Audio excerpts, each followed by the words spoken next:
Hey there, it's your boy Foxy, back for more relationship stories. Update. I just caught my girlfriend doing it with my dad. Original post. So to start, I male 22, have been with my soon-to-be ex-girlfriend Kate female 21 for just shy of 3 years. Our relationship throughout the 3 years has been amazing. She had always been kind and supportive and very open and honest with me.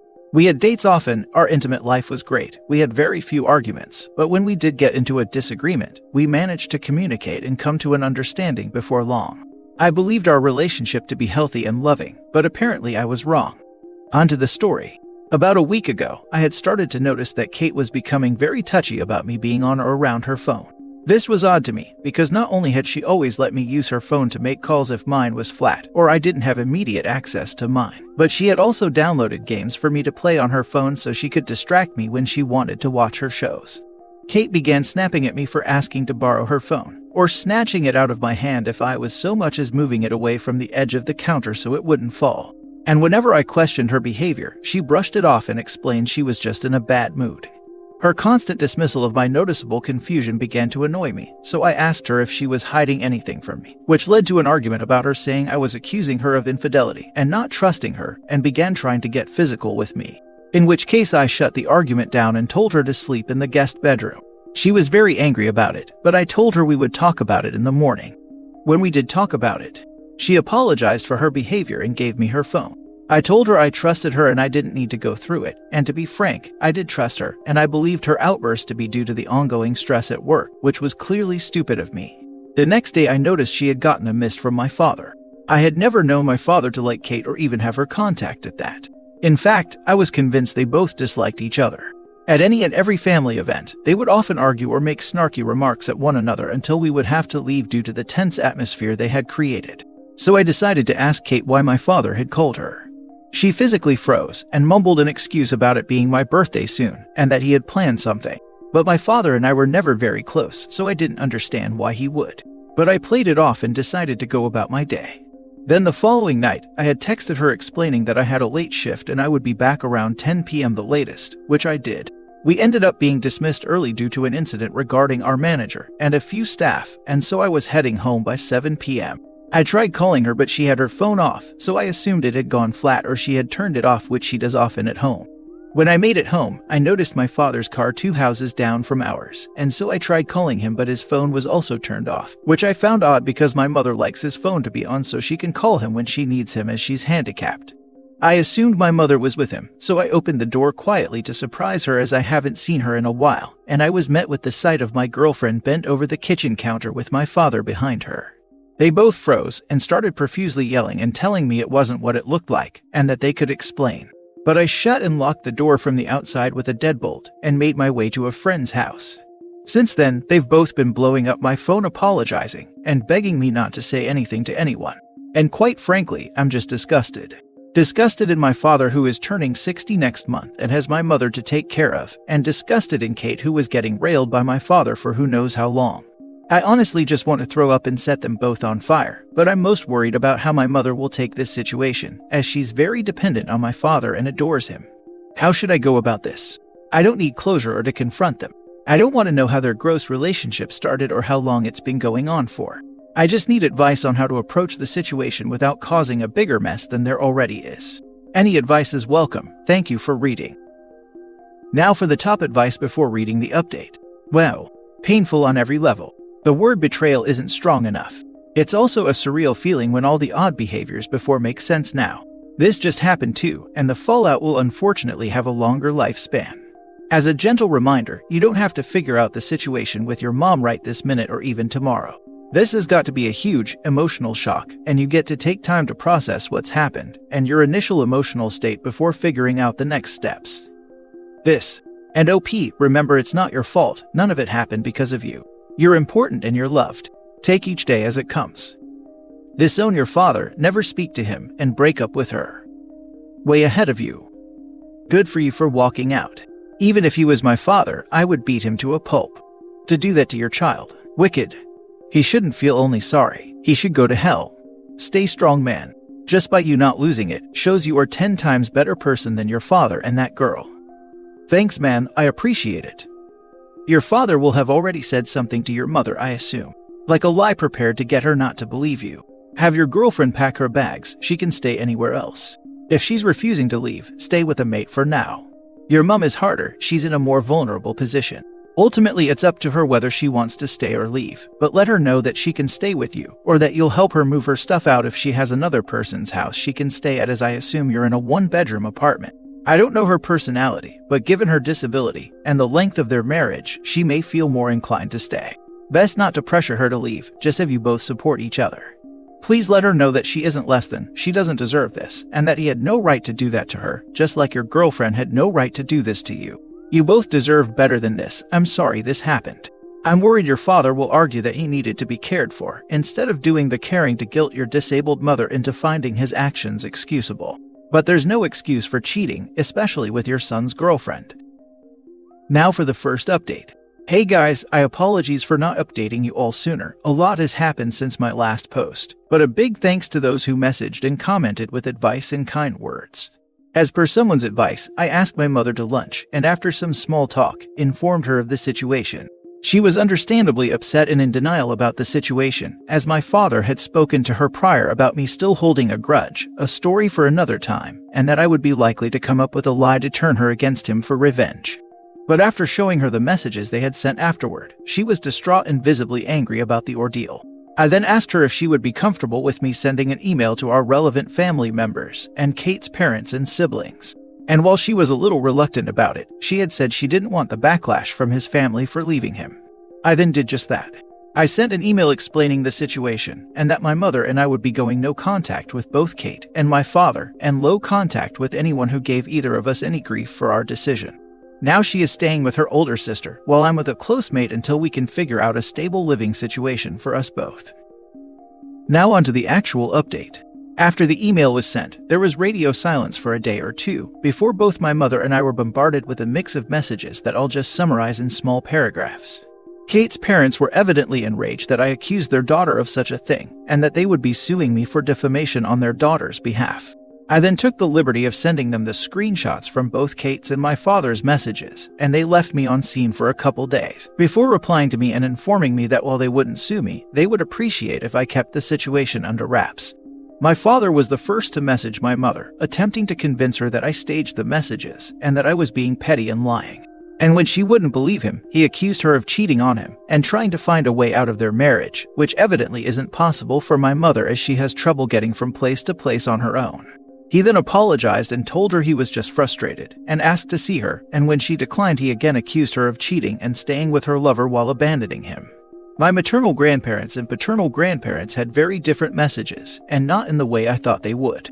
My paternal grandparents apologized for his behavior, and told my mother that if she needed support in the future they were available, and informed her they would be disowning and going no contact with my father. My maternal grandparents, however, despite being the people that raised her, told her that due to her injury and not being able to fulfill her husband's needs, it was only right of him to look elsewhere for fulfillment. And while they understood that it was wrong because it was my partner, Kate was available for him, and my mother should forgive him and move on. They also made a point to state that my mother needs my father more than he needs her. Kate's two older sisters reached out and thanked me for telling them, and informed us that if my mother and I, needed any assistance in the future in regards to my mother's health, as one is an elderly caretaker and the other is a physiotherapist, that they were willing to help. These aren't all the messages, but they're the relevant ones. I'll make a part 2 so this post doesn't get too long. First and foremost, I applaud you for handling this situation with admirable strength and unwavering resilience. Second, and pardon my language, your dad is a conniving, egotistic, idiotic, and selfish son of a witch who deserves to live his life in isolation and regret. Third, your maternal grandparents are apparently as idiotic as your dad, and ironically they have a commonality: none of them deserves you or your mom. Fourth, your ex is a vacuous nymphomaniac who, like your father, deserves to live her life in isolation and regret. Lastly, I wish that from this day forward, you'll have a great life and a loyal partner to spend it with someday, because you deserve it. I hope 2023 is kinder to you, sir. Now for the second update. My mother and I gave ourselves a few days to get through all the messages and phone calls, and blocked my maternal grandparents as well as my father, as my mother didn't already have him blocked. I contacted my landlord and real estate agent and informed them briefly of the situation, and that I was no longer living on the premises, and that I would like to have my name taken off the lease. Luckily, our lease was being renewed in that coming week, and the next day they contacted Kate to inform her that I had taken my name off the lease for the following month. And in the next week, if she was unable to take on my portion of rent, she would have 3 months to vacate the property. I don't know how she reacted, but I could tell it wasn't overly ecstatic as her parents contacted me and asked if, despite everything, I would be willing to pay for her rent just for this month, because she doesn't have the money for it at the moment. Obviously, I declined and told them that I no longer have anything to do with her anymore.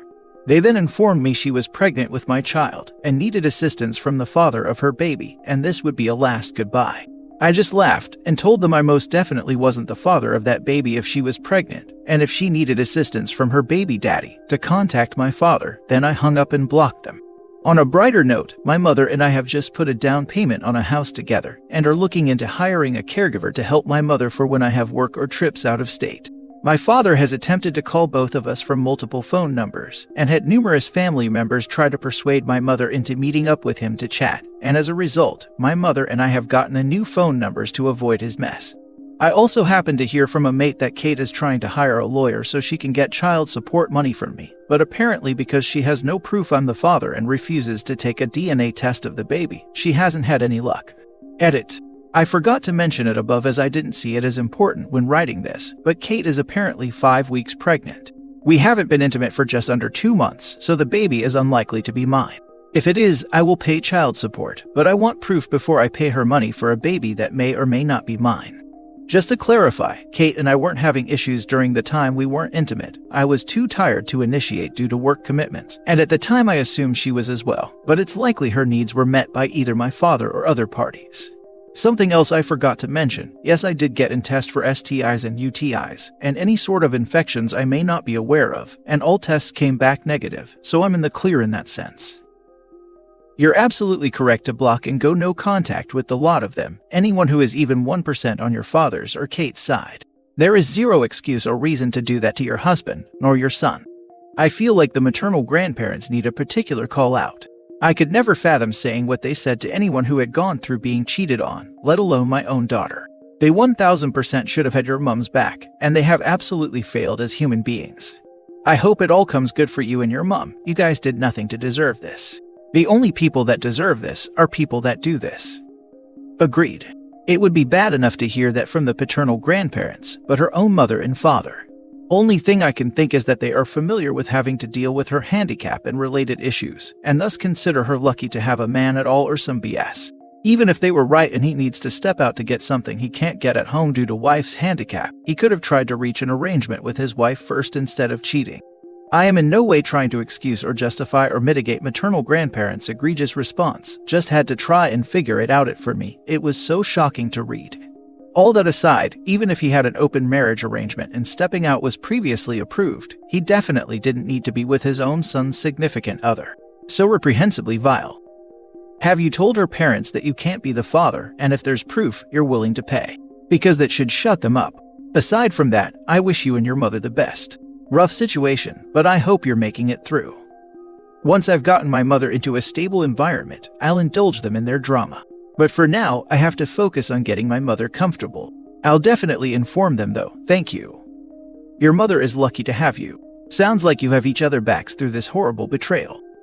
Thank you for the support and kind words. Last story. My girlfriend is having a hard time since she found out her ex is getting married. Original post. I, 28 male, have been dating my girlfriend, 30 female, for about 8 months now, and things are going well for the most time. We normally meet once for dinner during the weekdays and then spend the weekend together. But the last time I saw my girlfriend was 2 weeks ago, and since then my girlfriend has not wanted to see me because she needs some space. The reason she needs the space is because she was hit really hard by the news of her ex getting married. She dated him for 9 years, from the age of 18 to 27. From what she has told me, they broke up because they were not on the same page about the future of the relationship. My girlfriend wanted to get married and he never wanted to get married. So eventually they broke up. It's almost been 4 years since they broke up. I never even suspected my girlfriend might still be having feelings for him, but after watching her strong reaction to his marriage, I can't be so sure of that. The guy is getting married to someone he has dated for less than a year. And yes, it's weird, but I don't think it really deserves that much of a reaction unless she is still in love with him. I am at a loss on how to proceed, guys. Any advice will be appreciated. Now for the top advice before the mini update at the end. It's the Harry and Sally moment, and yes, I'm dating myself here. She spent 10 years with her ex, and they parted ways because she wanted marriage and he didn't. So the breakup in her mind was mourned as we wanted different things. But when he gets married, she can no longer put that breakup in the "we wanted different things" bucket. But that he wasn't against marriage, he was against marrying her. It makes it more personal, so she now is dealing with a whole range of emotions.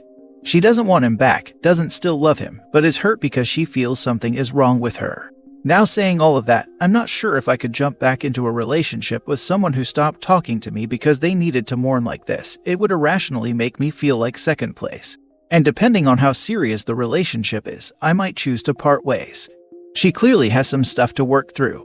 So you have to decide if you are good with waiting to see, or if you prefer to just cut your losses. We can't answer that for you. 8 months into dating my now husband, we were serious, so I would have waited to have a discussion, but other people, nope. I have decided to wait till the end of the month. If she is still taking space by then, I will know what I have to do.